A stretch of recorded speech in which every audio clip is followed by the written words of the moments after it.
हरी विठ्ठल श्री ज्ञानदेव तुकाराम माऊली ज्ञानेश्वर महाराज की जय. सिद्धी बुद्धी धर्म हरिपाठी आले, प्रपंची निवाले साधू सग्गे. तर आजचं हे तिसरं चरण आहे. आपला 16वा अभंग चाललेला आहे आणि 16व्या अभंगामधलं हे तिसरं चरण आहे. तर तिसऱ्या चरणामध्ये ज्ञानेश्वर महाराज म्हणतात, सिद्धी बुद्धी धर्म हरिपाठी आले. आणि या अर्ध्या चरणामध्ये प्रपंची निवाले साधू संगे दोन विषय या ठिकाणी मांडलेले आहेत. तर सिद्धी बुद्धी धर्म हरिपाठी आले. हरिपाठी आले म्हणजे हरीच्या पाठीमागून चालत आलीत का, असं नाही त्याचा अर्थ. सिद्धी बुद्धी आणि धर्म ह्या तीन गोष्टी सांगितल्यात. सिद्धी ह्या अनेक प्रकारच्या असतात. त्या सिद्धीचं पाठीमागे आपण 13व्या अभंगामध्ये त्याचं भरपूर चिंतन केलेलं आहे, बरोबर आहे. आणि कालच्या अभंगात पण थोडं चिंतन झालं आहे. सिद्धी आणि पुढे काय, सिद्धी बुद्धी धर्म. बुद्धीचं काले झालं आहे आणि बुद्धीचे वैभव आणि नाही दुजे, तर त्यावेळी पण बुद्धीचं चिंतन झालं आहे. तर अशी बुद्धी रिद्धी थोडक्यात हरिपाठी आले म्हणजे भगवंताच्या नामस्मरणामध्ये, भगवंताच्या चिंतनामध्ये, भगवंताच्या ध्यानामध्ये या तिन्ही गोष्टी आक्षिप्त असतात. थोडक्यात म्हणजे हरिपाठ याचा अर्थ काय, हरीचं नामचिंतन, हरीचं ध्यानचिंतन किंवा हरीच्या स्वरूपाचं चिंतन, याला काय म्हणतात हरिपाठ. म्हणजे हरीचा पाठ याचा अर्थ चिंतन. आणि त्या चिंतनामध्ये तुम्हाला जे सिद्धीचे फलं असतात, जे बुद्धीचे फलं असतात, जे धर्माचे फलं असतात, त्या सर्व फलाचा अंतर्भाव ज्यामध्ये होतो त्याला म्हणतात हरिपाठी आली.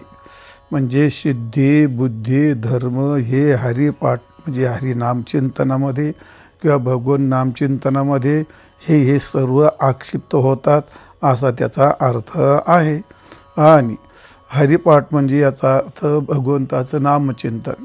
नामाने भगवान प्रसन्न होतो आणि प्रसन्न झाल्यानंतर त्या नामाच्या माध्यमातून तो रिद्धी सिद्धीत आपोआप प्रसन्न होतात.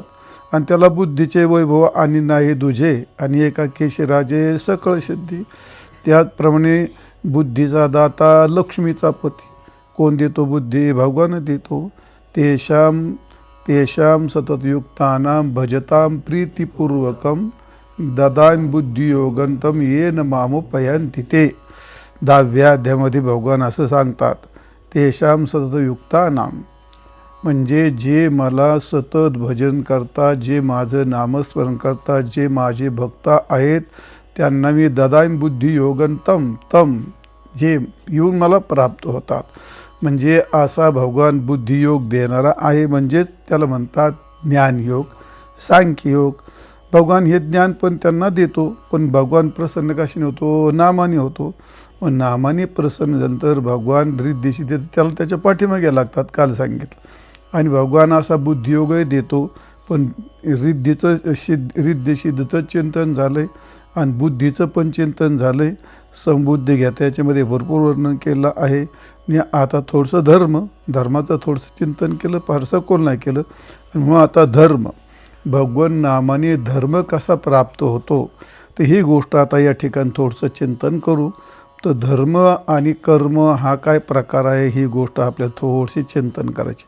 नामात धर्म कसा प्राप्त होतो हे तुम्हाला ऐकायचं आहे. नामात धर्म कसा प्राप्त होतो हे तुम्हाला ऐकायचं. धर्म सांगणारा कोण आहे, वेद. धर्म सांगणारा कोण आहे, वेद. धर्म याचा अर्थ म्हणजे कर्म. तर म्हणून काय म्हणलं, तस्मात् शास्त्रम प्रमाणंतेन कार्य व्यवस्थितो.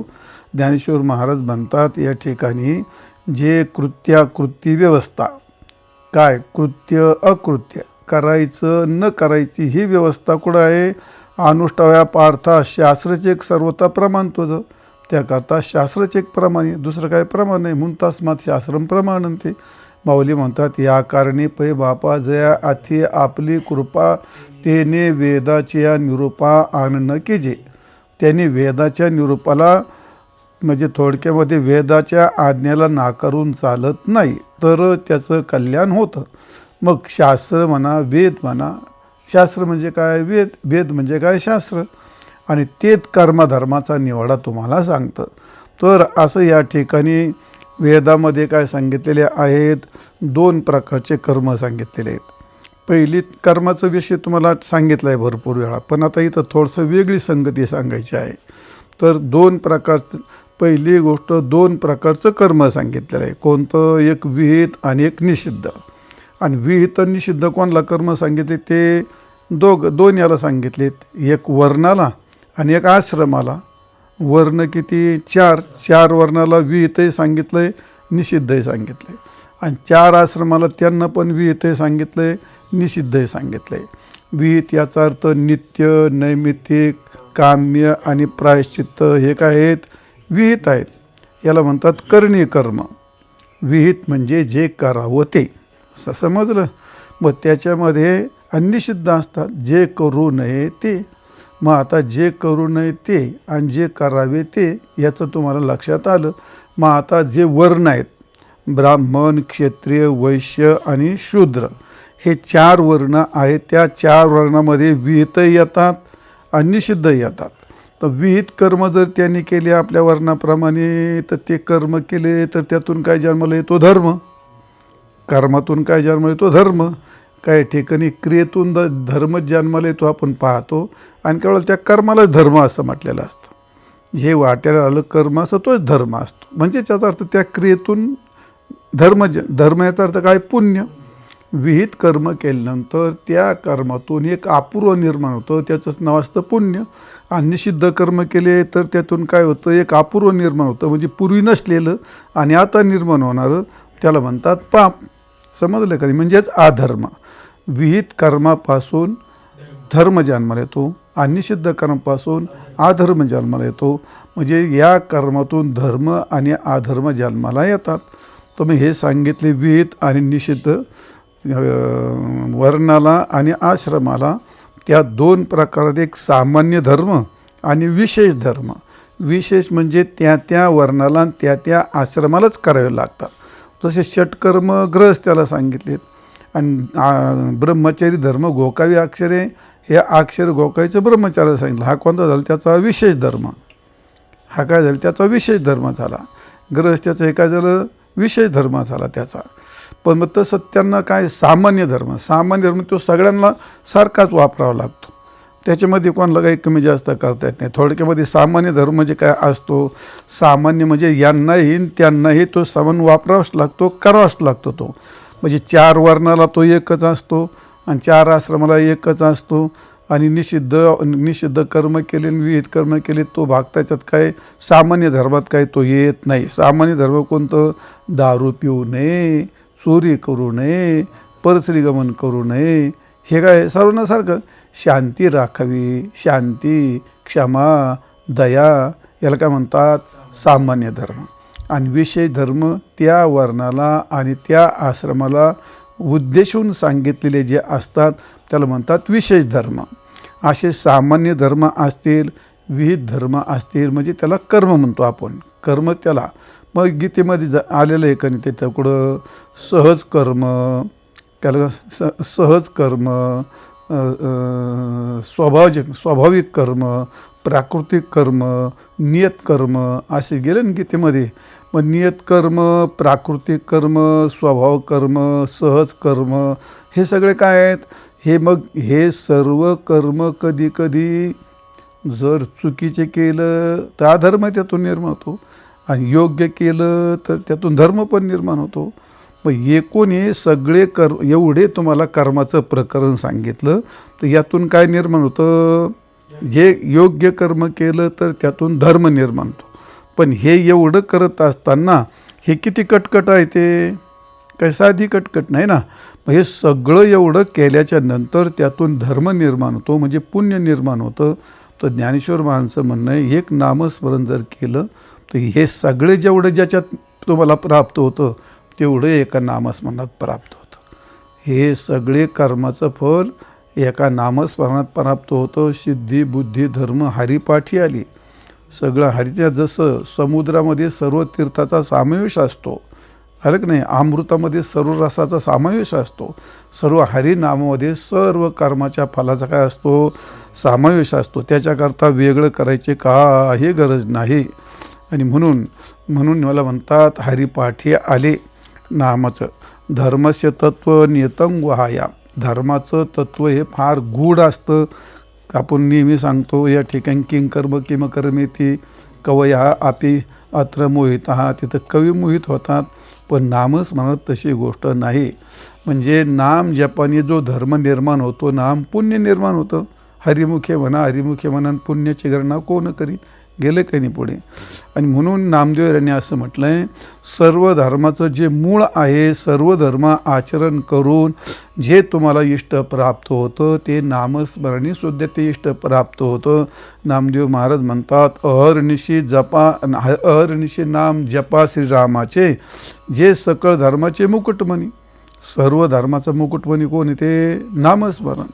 आणि मग नामस्मरण जे तुम्हाला कर्मधर्माने फल मिळतं ते, जे जपतपाने फल मिळतं ते, जे सांख्यशास्त्र म्हणजे शास्त्राचा अध्ययन करून जे फल मिळतं ते फल, किंवा विषय त्यागाने वैराग्याने तपश्चर्या केली, वैराग्य त्याच्यात पुण्यच निर्माण होतं ना, मग त्यातून जे फल मिळतं ते, किंवा योगशास्त्राचं आचरण केलं त्यातून जे फल मिळतं ते, किंवा दान धर्म केले त्यातून जे फल मिळतं ते, किंवा उपोषण केले, कडकडीत उपोषण व्रत केले त्यातून जे तुम्हाला पुण्य फल मिळतं ते, आणि काय म्हणतो त्याला वेदाध्ययन केलं तर वेदाध्ययन करून जे पुण्य मिळतं ते सगळं एवढं.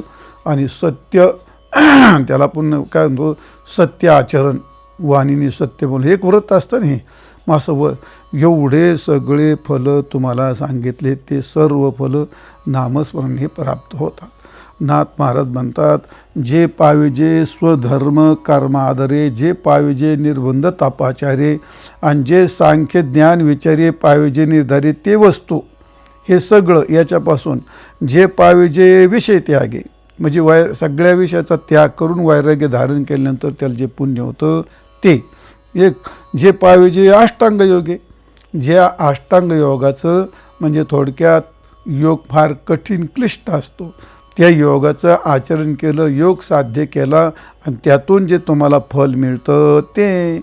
आणि वातांबू पर्णाशन भोगे, म्हणजे वायू आणि वात याचा अर्थ वायू, आंबू याचा अर्थ पाणी, आणि पर्ण याचा अर्थ पान. थोडक्यात वायू भक्षण करून, पाणी पिऊन, झाडाचे वाळलेले पानं खाऊन, एवढं कडकडीत व्रत करून जे तुम्हाला पुण्य मिळतं ते. लक्षात येतं ना असं ते पुण्य. जे दान प्रसंगी पाहिजे ते, दान करून जे पुण्य मिळतं ते झालं.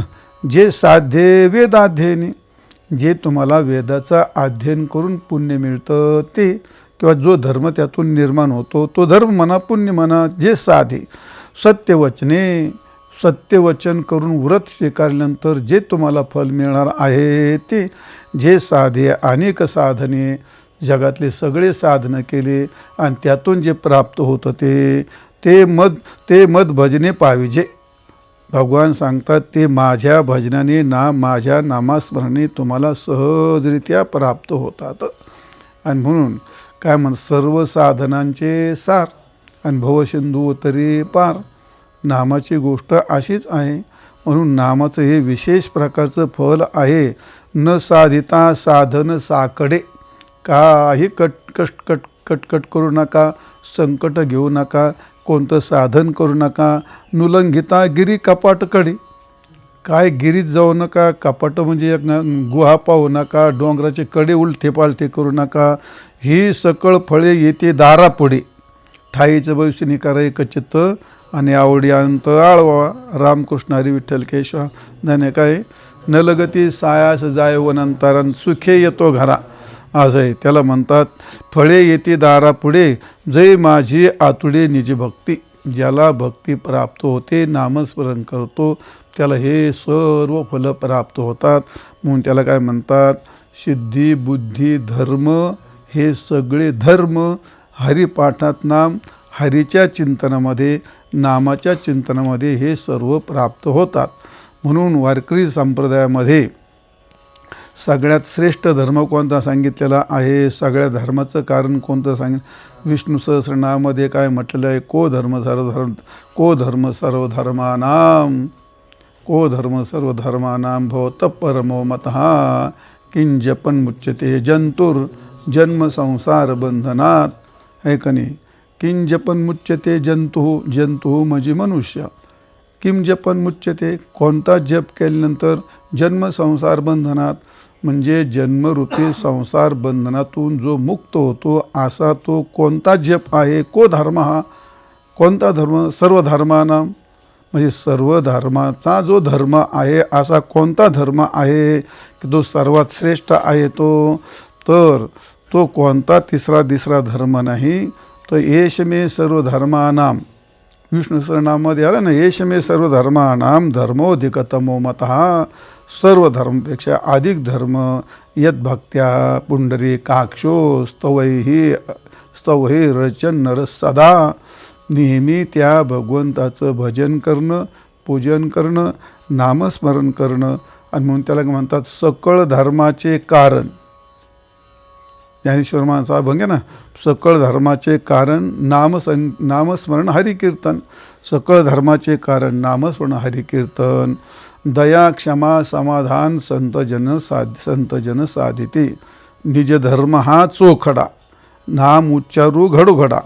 भुक्ती मुक्तीचा सवंगडा. काय पुढे? हा भवसिंधू तारक. आता काय पाहिजे अजून? म्हणजे याचा सकळ धर्माचे, सगळ्या धर्माचं कारण असणारा हा नामधर्म आहे. म्हणून काय ध्रुपद आता काय म्हणलं? सकळ धर्माचे कारण नामस्मरण हरिकीर्तन. काय? दया क्षमा समाधान संतजन साधिती. निज धर्म हा चोखडा. तुमच्याने लक्षात येत का रे? निज धर्म हा चोखडा. निज धर्म म्हणजे नामधर्म, आणि चोखडा याचा अर्थ अत्यंत शुद्ध. निज धर्म हा चोखडा, नाम उच्चारू घडघडा. मग त्याला काय इकडं तोड तिकडं तोड, आंघोळ केली नाही केली, गंध लावला नाही लावला, ह्या काय प्रकार नाही. इतकं सोपं आणि सुलभ असलेलं हे नाम उच्चारू घडघडा. आणि भुक्ती मुक्तीचा सवंगडा, म्हणजे भुक्ती प्राप्त होते, मुक्ती प्राप्त होते. मुक्ती सवंगडाचा अर्थ काय? म्हणजे तुम्हाला बरोबर घेऊन जाणारा सांगडा म्हणतात त्याला. सांगडा सवंगडा. त्या नदीतून पार करून जाशील त्याचे नाव म्हणतात ना, ते नाव नसले का मग एक सांगडा असतो. सांगडा म्हणजे काय असतो? तो त्या द्राक्षाचे झाडं असतात ना, ते द्राक्षाचे झाडं असतात, ते मोठे झाले का त्याचे खोडं तयार होतात. असे द्राक्षाचे खोड तुम्हाला माहिती आहे ना. आणि ते द्राक्षाचे खोड बांधून तोडून टाकले की ते वाळतात. आणि ते वाळल्याच्या नंतर एकदा तुम्ही पाण्यात टाकले, त्याच्यावर किती माणसं बसा तुम्ही, ते बुडतच नाही. ते 2-4 लाकडं येतात, अशी एकाला एक बांधायचे असे पक्के, आणि त्याला म्हणतात सांगडा. भुक्तीमुक्तीचा सवंगडा, सांगडा. म्हणजे ते असं सहज पलीकडे तरुण घेऊन जाणारा. तर असा तो नामधर्म आहे. सर्व धर्माच्या श्रेष्ठ असा तो नामधर्म आहे. आणि त्या नामधर्मामध्ये तुम्हाला सर्व धर्म प्राप्त होतात. भरपूर ठिकाणी वर्णन केलं आहे नामाचं. विशेष प्रकारचं नामाचं वर्णन केलं आपल्याला सगळ्या ठिकाणी पाहायला मिळतं. म्हणून तात्पर्य काय सांगायचं? मुख्य धर्मदेव चित्ती. तुकारामाने त्याच्या पलीकडे सांगितलं. तुम्ही जे करता नाम त्या करत मुख्य धर्मदेव जेव चित्ती, आधी अवसानी अंती. तुम्ही नामस्मरण करताना आधीमध्ये शेवटी भगवंताकार वृत्ती होऊन नामस्मरण केलं तर त्याला सर्व धर्माचं फल प्राप्त होतं. म्हणून सिद्धी बुद्धी धर्म हरिपाठी आले आणि प्रपंची निवाले साधू सांगे. मग नामाने अजून काय होतं? तर संतांची संगतीसुद्धा त्याला प्राप्त होते. सिद्धी बुद्धी तर हे सगळं भगवत नामात येतं. पण मग ज्या काला संतांची संगती मिळते, संतांची संगती कशाने मिळते? ती पुण्याने. भाग्याचा उदय ते जोडी सण. पूर्वजन्मी सुकृते थोर केली आणि ती मजाची फळाशी आली. हे का नाही? पुण्य फळले बहुता दिवसा, भाग्य उदयाचा ठस. अनेक प्रमाणात पुण्याने संतांची भेट होती. ही तर नक्की गोष्ट आहे. आणि पुण्य कशाने होतं? नामाने. हरिमुखे म्हणा, हरिमुखे पुण्याची गणना कोण करी? म्हणजे संत भेटीचं नियत कारण कोण ठरलं? नामच ठरलं. जसं नामात सर्व धर्माचं फल मिळतं, तसं नामाने संतांची संगतीसुद्धा प्राप्त होते. आणि संतांची संगती प्राप्त झाल्यानंतर काय होतं म्हणले, काय होतं, प्रपंच निवाले साधू संगे. निवाले याचा अर्थ म्हणजे काय, उन्हात वाळू घातली होती का लोक, म्हणजे काय झालं ते का काय ताप शाकात तापले होते ते. तर प्रपंच निवले, प्रपंचामध्ये त्रिविध ताप असतात आणि ते त्रिविध ताप असतात त्याला काय म्हणतात, तुम्हाला पाठीत सांगितलेले आहेत. पहिला आहे आध्यात्मिक, आदिभौतिक आणि आदिदैविक. तर त्रिताप असतात ते. तर त्रिताप असतात ते माहिती तुम्हाला, पण तरी उच्चार करून सांगतो. शरीराच्या संबंधी जे रोगाधिक जे दुःख होतात, मग त्याला काय म्हणतात आध्यात्मिक. आणि भौतिक काय भूतजन्य आहे का नाही, भूतजन्य जे भौतिक पदार्थ असतात त्याच्यापासून जे दुःख होतात त्याला म्हणतात आदिभौतिक. आणि मग आदिदैविक याचा अर्थ काय, आदिदैविक याचा अर्थ अतिवृष्टी झाली, अनावृष्टी झाली, दुष्काळ हे असं काही झालं तर त्याला काय म्हणतात हे आदिदैविक. हे तिन्ही ताप असतात. तर तिन्ही ताप कशाला होतात, ते शरीराला नसते होत ताप. तिन्ही ताप झाले तर ते ताप कोणाला होतात, ते अंतःकरणालाच होतात. मग हे काय झालं, शरीर काय हे त्याचं माध्यम असतं. शरीरामुळे होणारा ताप, त्या आदिभौतिकामुळे होणारा ताप आणि आदिदैविकामुळे होणारा ताप, ताप कोणाला होतो, तो अंतःकरणालाच होतो. ताप याचा अर्थ काय, ज्वर. ताप याचा अर्थ काय, दुःख. ह्या स्थूल शरीराला दुःख होतं का, स्थूल शरीरामुळे होतं का स्थूल शरीराला होतं, हां. मग आदिभौतिकामुळे होतं का आदिभौतिकाला दुःख होतं, हां. आदिदैवाला दुःख होतं का आदिदैवामुळे दुःख होतं. मग आदिदैव हे दुःखाचं कारण आहे. जसं शरीर म्हणजे काय अध्यात्म, मग शरीर हे दुःखाचं कारण असतं. आदिदैव आदिभौतिक हे दुःख याच्यामुळे दुःख होतात, पण दुःख होतात ते कोणाला होतात, मनाला होतात. मनाला याचा अर्थ अंतःकरणाला होतात. मग असं ते दुःख होतं आणि ते तीन प्रकारचं असतं म्हणून त्याला तीन काय म्हणतो, तीन प्रकाराने ताप होतो म्हणून त्याला तीन प्रकारचे दुःख असं म्हटलेलं आहे. मग त्रिविध ताप, ते असे जे त्रिविध ताप असतात, त्रिविध ताप काय असतात, तीन शरीरं असतात, स्थूल, सूक्ष्म आणि कारण. या तीन शरीराला तीन ताप होतात ते त्याच्या माध्यमातून. मग आता तीन ताप असतात म्हणजे काय, ज्या कालामध्ये शरीरामध्ये स्थूल शरीराचं वात, पित्त आणि कफ, कफ ज्याला म्हणतात, वात, पित्त, कफ, ज्या काळात याचं संतुलन बिघडलं का शरीर बिघडलं. आणि शरीर बिघडलं का लागला दुखायला, आणि आजारी पडला का मग झाला ताप. कोणाला होतो, तो मनाला ताप होतो, मनाला दुःख होतं आणि ते मग त्याला म्हणतात. आणि दुसरं काय आहे, लिंग शरीर. मग त्याच्यामध्ये काय कोणता ज्वर असतो, तो त्याला म्हणतात काम, क्रोध आणि लोभ. हा ज्वर कुठं असतो, लिंग शरीरामध्ये. आणि तिसरं असतं कारण शरीर. कारण शरीर म्हणजे अज्ञान. अज्ञान याचा अर्थ संपूर्ण दुःखाचं बीज ज्याच्यात असतं. आणि म्हणून स्थूल शरीराला या रोगाला काय वात, पित्त, कफ याचं संतुलन बिघडलं का त्याच्यापासून ताप होतो. काम क्रोधापासून जो ताप होतो तो म्हणजे लिंग शरीराला ताप होतो. आणि तिथला तो अज्ञान म्हणजे तीन शरीरात. कारण शरीरात ज्वर काय आहे, अज्ञान हेच ज्वर आहे. आणि लिंग शरीरात ज्वर काय आहे, काम क्रोध हा ज्वर आहे. आणि स्थूल शरीरात ज्वर काय आहे, वात, पित्त, कफ असंतुलन हा त्यात ज्वर आहे. आणि या तिन्ही ज्वराचे उपाय